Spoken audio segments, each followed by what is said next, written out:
So I have a couple of different methods. After her friend was diagnosed with ADHD, Carly Irvin says she started to notice some similarities. The biggest thing that caught my attention was the inability to kind of pick up on when to jump into conversations, which I did not realize not everybody had the issue with.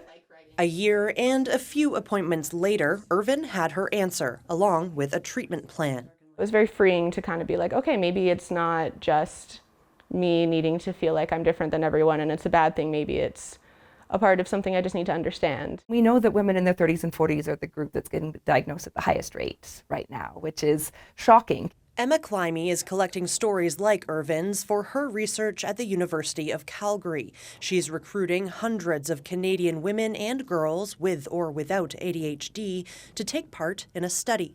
I think the oldest lady we have right now is 94. Comparing how the neurodevelopmental condition affects women throughout their lives, a baseline of knowledge Canadian researchers don't have. Women have a lot of very significant life transitions to go through, and so I think we don't really know much about those. Well, women's health in general is understudied, but certainly with ADHD. Climie hopes the project can guide future research and physicians to help identify the condition earlier in life. We also know that ADHD is... Sarah Binder sits on the advisory board for the Canadian ADHD Research Alliance, or CADRA. She says while more women are tracking down a diagnosis, there's still a gap in understanding what that means for the rest of their lives.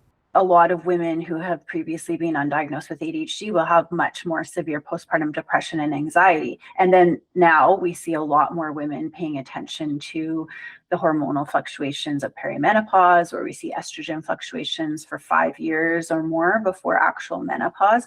For Irvin, medication and understanding her condition have helped. Like if I don't have them out somewhere, I'm going to forget about them. But managing her ADHD will be a lifelong task. Menopause is already a terrifying thing to have to go through. It's so much on your body. To think it's going to get even worse with ADHD is mind-blowing. Jo Horwood, CBC News, Calgary.